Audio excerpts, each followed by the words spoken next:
नमस्कार। आज हम पढ़ेंगे राजस्थान के इतिहास के बारे में। मेवाड़ के बारे में अब तक हमने पढ़ा कि मेवाड़ की जो स्थापना की थी दुलेर राय ने, और उसके बाद बप्पा रावल ने 566 ईस्वी में मेवाड़ राज्य की मतलब मूलभूत रूप से स्थापना की थी। उसके बाद अल्लट हुआ और राजा हमीर, राजा रतन सिंह, राजा हमीर हुए। और उसके बाद हम पढ़ेंगे राणा क्षेत्र सिंह के बारे में। राणा जो हमीर है वो सिसोदिया वंश का प्रथम शासक था। सिसोदिया वंश की स्थापना राजा हमीर ने की थी, ध्यान रखिए। और ये प्रथम शासक था सिसोदिया वंश का। इससे पहले वो सभी राणा रावल कहलाते थे। इसके बाद हमीर के बाद सभी मेवाड़ के शासकों को राणा और महाराणा कहा गया। तो हम पढ़ते हैं अब अगला जो शासक है उसके बारे में। अगले शासक हैं राणा क्षेत्र सिंह। राणा क्षेत्र सिंह 1664 से 1682 तक शासन किया और उन्होंने बहुत सारे कार्य किए जिनके हम संक्षिप्त जानकारी प्राप्त करें। राजा क्षेत्र सिंह, तो अगले जो शासक हैं वो राजा क्षेत्र सिंह के बारे में पढ़ेंगे। राजा क्षेत्र सिंह जो है वो 1364 से 1382 तक शासन किया। और राजा क्षेत्र सिंह इन्होंने सबसे जो था मेवाड़ का विस्तार किया था। और मेवाड़ का विस्तार अजमेर, भीलवाड़ा, हाड़ौती, मालवा, छप्पन के मैदान तक कर लिया था। बहुत सारा बड़ा साम्राज्य विस्तार किया था इन्होंने। और ये जो छप्पन का मैदान था, डूंगरपुर, बांसवाड़ा, प्रतापगढ़ का जो क्षेत्र कहलाता है वो छप्पन का मैदान कहलाता है। इस क्षेत्र को उन्होंने जीत लिया था।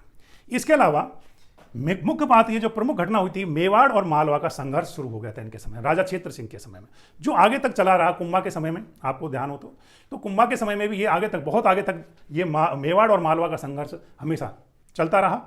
जो शुरुआत हुई थी मेवाड़ और मालवा संघर्ष की, वो शुरुआत हुई थी राणा क्षेत्र सिंह के बारे में। अगला जो शासक है राणा लाखा, जिनको लक्ष्य सिंह के नाम से भी जाना जाता है। 1382 से 1421 तक शासन किया था इन्होंने।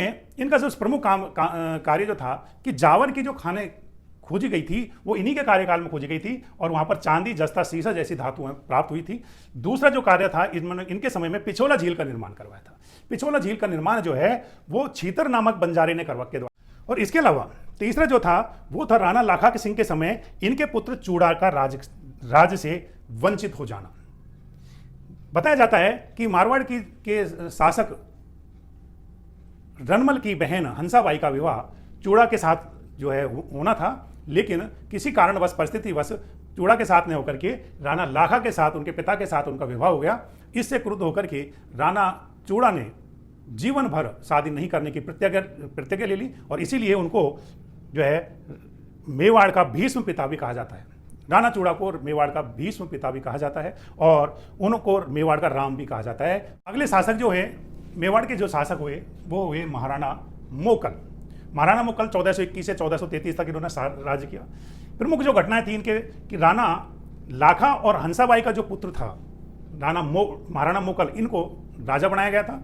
और ये राणा लाखा जो हमने अभी पढ़ा था कि ये हंसाबाई जो चूड़ा से शादी करना के साथ तय हुई थी, लेकिन किसी कारणवश वो लाखा से शादी हो गई थी, इनके पिता ने उससे शादी कर ली थी।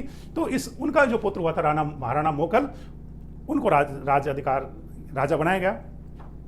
इनके विद्वान दरबारी थे योगेश्वर भट्ट और विष्णु भट्ट। और प्रसिद्ध जो शिल्पी थे फना, मना और पना, तीन जो शिल्पी थे वो इनके समय में महाराणा मोकल के समय में प्रमुख शिल्पी थे।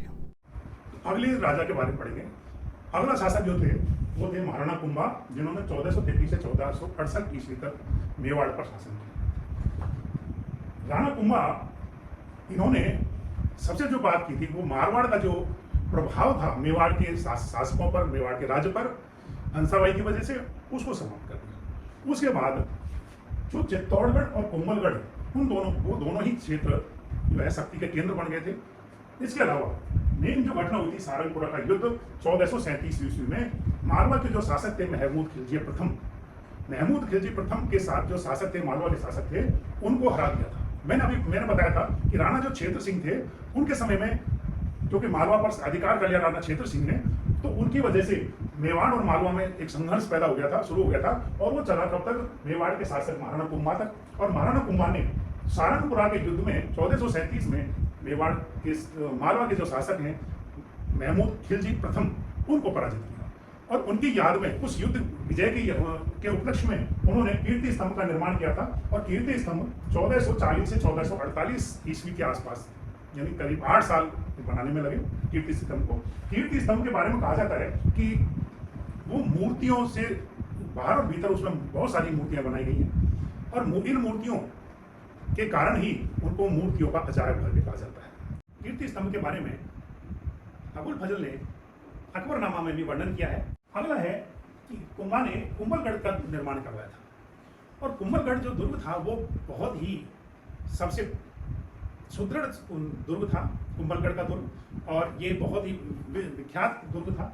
उसमें एक छोटा सा दुर्ग था, कटार दुर्ग, और इस कटार दुर्ग के बारे में अबुल फजल ने अकबरनामा में वर्णन किया था कि जब अगर इसकी चोटी को देखते हैं तो सिर की जो है पगड़ी भी नीचे गिर जाती है।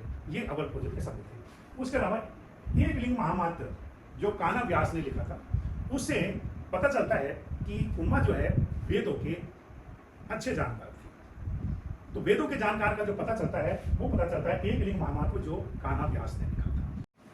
तो इसके अलावा कुंभा के द्वारा जो कीर्ति स्तंभ बनाया गया था, तो कीर्ति स्तंभ में कुंभा द्वारा रचित जो ग्रंथ हैं उनका भी उल्लेख है। संगीत राज, संगीत मीमांसा, सूड प्रबंध, ये संगीत के जो है ग्रंथ हैं जिनकी रचना कुंभा ने की थी, उनका वर्णन मिलता है कीर्ति स्तंभ में। कीर्ति स्तंभ प्रशस्ति के जो लेखक हैं वो हैं कवि अत्रि और महेश। कुंभा के बारे में, उनकी उपाधियों के बारे में पढ़ेंगे।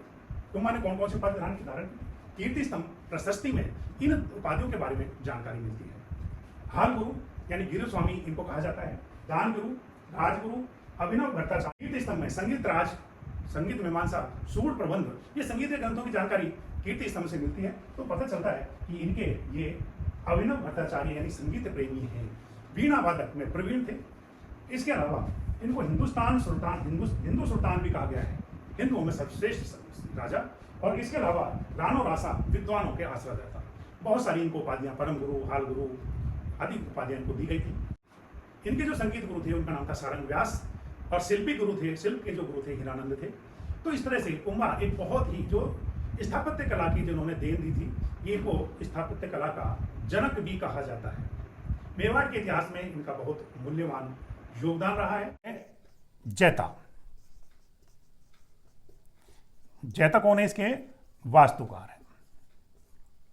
इसके अलावा इनके जो बेटे हैं नापा, पुंजा, पूमा, इन्होंने भी उनकी सहायता की थी।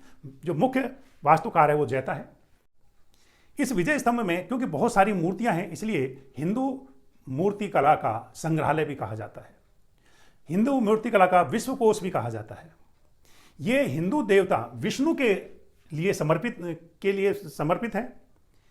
यानी जो विजय स्तंभ बनाया है वो विष्णु के लिए समर्पित है। अब हम कुंभा के बाद अन्य राजाओं के बारे में पढ़ेंगे। वो पढ़ेंगे हम अपने अगले वीडियो में। कृपया वीडियो को देखें, लाइक करें, अच्छा लगे तो सब्सक्राइब भी करें। जय हिंद, जय भारत।